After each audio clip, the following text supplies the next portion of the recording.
Dear aspirants, welcome to CSN's Competitive World, an educational channel for English, general knowledge and current affairs. Thank you for watching my previous video that is on sentence and phrase. We learned what is sentence, what is phrase and also the differences between the sentence and phrase. In this video we will learn subject, predicate and object of the verb. So let's move to our topic. Okay guys, in this video we will talk about subject, predicate and object. Our learning objects are: you will be able to identify the subject of a sentence, predicate of a sentence and also the object of the verb. Let's talk about the subject first. Look at the following sentences. Vinay could solve the problem. My father sold our own house. The flowers in the garden are very beautiful. Humpy plays chess. When we observe these sentences, in the first sentence, we are speaking about Vinay.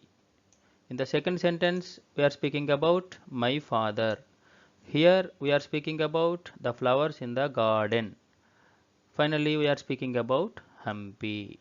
In each sentence, in the beginning, there is a word we speak about. So, we can say that the part, that is the person, or it may be the thing of the sentence we speak about is called the subject of the sentence. Friends, what is the subject? The subject is nothing but the person or the thing we speak about in the sentence. Let's know about the predicate in the sentence. Read the following sentences. The tiger in the cage is roaring. We went to market. We have won the final match. The sun sets in the west. The shop in the corner has colorful bangles. In the first sentence, we know what is the subject, the tiger. The tiger is the subject. Here the question is, what is said about the tiger? What is said about the tiger? The tiger in the cage is roaring. The subject is the tiger in the cage. The tiger in the cage is the subject. What is said about the tiger? The tiger is roaring. Whereas in the second sentence, we went to market. Subject is we. What is said about the subject? Went to market. In the third sentence, what is said about the subject? We have won the final match. Whereas in the fourth sentence, what is said about the sun? The sun sets in the west. In the final sentence, what is said about the shop in the corner? It has colorful bangles. Friends, have you observed? In all these sentences, something is said about the subject. In the first sentence, what is said about the tiger? The tiger is roaring. Here, we went to the market. In all the sentences, something is said about the subject. This is nothing but the predicate part. The predicate part. The predicate part is nothing but the part in the sentence which tells something about the subject is called predicate. The subject is, what is the subject? The person or the thing we speak about, that is the subject. What is predicate? Something is said about the subject, that is predicate. Here, let's rewind what is subject and what is predicate. Subject, the person or the thing we speak about, that is called subject. We learned the predicate, what we say about the subject in the sentence is called predicate. Understood? Let's recognize the subject part and predicate part in some sentences. See the table. This table shows the sentence, subject and the predicate. The first sentence, Sai sang well. Sai is the subject here. Sang well is the predicate part.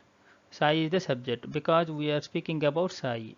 Sang well is the predicate part because what is said about Sai? Sang well. Sai sang well. Okay. Here the second sentence. In the second sentence, Raju is the subject. Is suffering from fever is the predicate.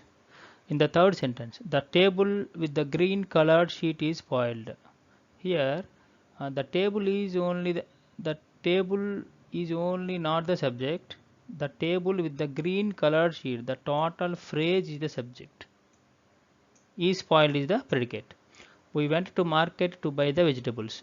We is the subject. Went to market to buy the vegetables is the predicate part. Raju passed his driving test. You know, subject is Raju.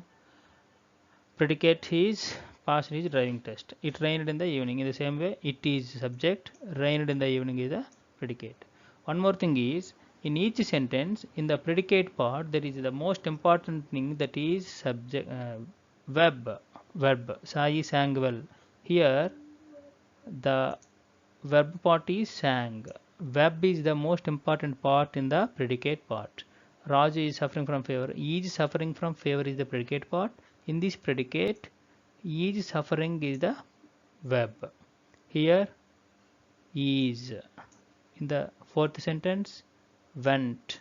Here, passed. Here, rained. Okay. In each predicate part, there is the most important part is, what's that? The subject part.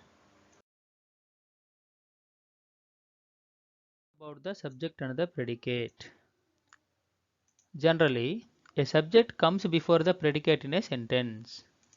That means, in most of the sentences, the subject comes first. Here are some examples. Gulliver Travels is an interesting story. The subject is Gulliver Travels. Here, the bread. Here, the Gita. Here, the wise man. These are all the subjects come first in the sentences. We have just known that in the most of the sentences the subject comes first, but sometimes it doesn't happen. Here are some examples. Here comes the doctor. On the top of the hill lives a hermit. Here comes the COVID-19 vaccine. Here, when we observe the sentences, in the first sentence, here comes the doctor. The doctor is the subject, but it is not in the first place. Here it is in the last place. Here comes, this is the predicate part. What happens here?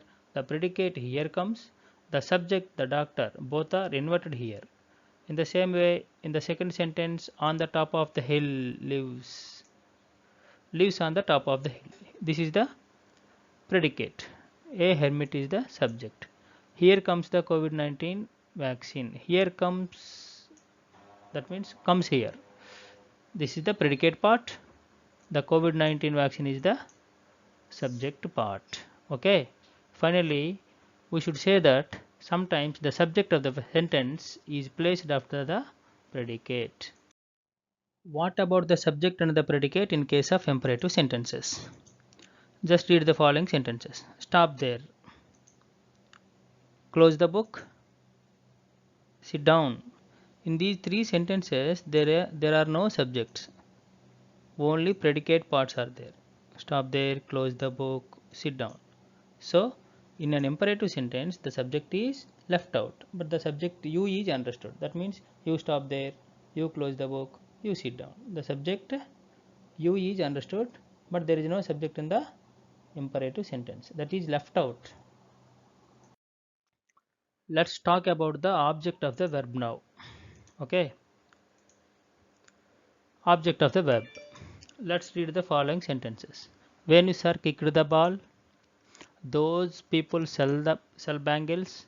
Raju saw a bear. Naveen ate up the last banana. Here, in the first sentence, Venu sir kicked what? The ball. Okay. Those people sell what? The bangles. Raju saw a bear. Raju saw whom? A bear. Naveen ate up the last banana. Naveen ate up what? The last banana. Okay. The words in the four sentences, the words the ball, bangles, a bear, and the last banana. First sentence, in the ball, the word the ball answers the question what? Venu sir kicked what? The ball. In the same way, in the third sentence, Raju saw a bear answers the question whom? Okay. So, the words which answers the questions what and whom are called objects of the verb. The noun which replies to the question what or whom asked after the verb is called the object. The subject of the sentence and the object of the sentence both are connected through the verb in a sentence. Sometimes we find two objects in a sentence. When we read the following sentences, we find two objects. The company sent him an email. Here, the company is the subject, sent is verb, him an email. Here, two objects are there, him and email. In the second sentence also, the teacher demonstrated us an experiment. Us an experiment. He offered me the best price. Me the best price. I sent you a letter. You a letter. Okay. In each sentence, we have found two objects. These two objects are named as one is a direct object, another one is indirect object. What is direct object? What is indirect object? The action is done on the object is called direct object. The receiver of the direct object is called indirect object. Let's see. In the first sentence, the action is sent. The action sent is done on an email. The company's action is done on an email. So an email is the direct action. The receiver of the email is him. So him is the indirect object. Understood? The direct object is nothing but the action is done on the object is direct object.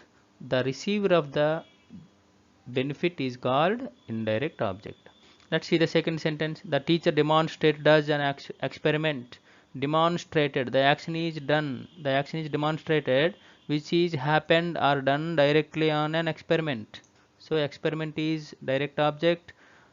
The receivers are us. So us is indirect object. He offered me the best price. Offered, the action is offered. Offered is done on the best price. The receiver of the best price is me. So this is indirect object. I sent you a letter. The action sent is done on the letter. So letter is a direct object. Receiver of the letter is you. You is indirect object. Understood? Finally, we can say what is direct object and what is indirect object. The direct object on which the action is happened or done. An indirect object, the person who receives the benefit. You can see the table what is direct object, what is indirect object in each sentence. Understood?